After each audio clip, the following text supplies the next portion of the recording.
वर्ष 2025 में लागू किए गए नए वक्फ अधिनियम के तहत मध्य प्रदेश में वक्फ बोर्ड का पुनर्गठन करते हुए राज्य सरकार ने कर दिया है।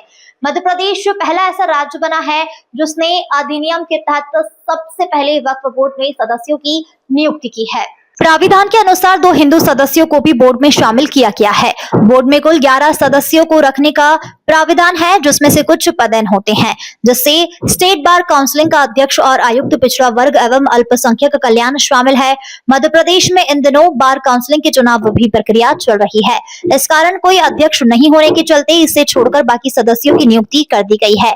इसकी अधिसूचना पिछड़ा वर्ग एवं अल्पसंख्यक कल्याण विभाग ने जारी कर दी है। बोर्ड में अध्यक्ष डॉक्टर सवन्नर पटेल के अतिरिक्त पहले के सदस्य नमजा एबतुल्ला, भोपाल उत्तर से विधायक आतिफ अकील, उज्जैन के रहने वाले फैजान खान, इंदौर की फातिमा चौधरी, बैरसिया भोपाल की पार्षद शाइस्ता सुल्तान, रतलाम की पार्षद शबाना खान और हिंदू सदस्यों में इंदौर के मनोज मालपानी और राघवगढ़ गुना के अमीनेश भार्गव को भी बोर्ड में सदस्य बनाया गया है। इससे पहले विधायक के नाते आरिफ अकील सदस्य थे। उनकी मृत्यु के बाद उनके बेटे आतिफ अकील को जगह दी गई है। स्टेट बार काउंसिल का अध्यक्ष निर्वाचित होने के बाद उन्हें भी इसमें शामिल किया जाएगा। ऐसे के साथ ही अध्यक्ष और सभी 10 सदस्य हो जाएंगे। उल्लेखनीय है कि वक्फ संशोधन अधिनियम 2025 वक्फ बोर्ड में पारदर्शिता, महिलाओं व गैर मुसलमानों की भागीदारी और संपत्तियों के डिजिटल पंजीकरण के लिए लाया गया एक प्रमुख कानून है। जो जिम्मेदारियां हैं उसका पूरी निष्ठा से निर्वहन करेंगे।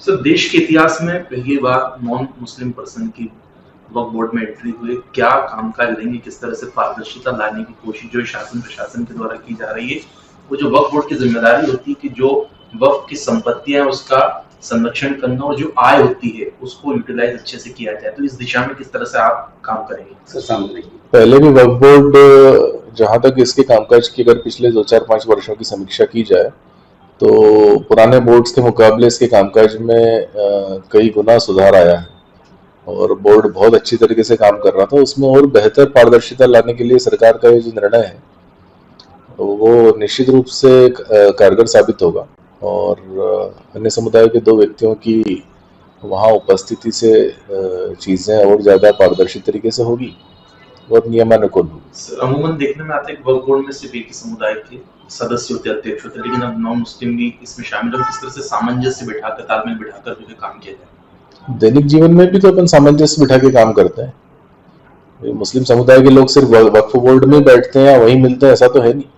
अपने दैनिक जीवन में, अपने आसपास में, समाज में बहुत सारे मुस्लिम लोगों से, हिंदुओं का मुस्लिमों से आपस में एक दूसरे से काम पड़ता है, तो सामंजस्य बना के काम चल ही रहा है।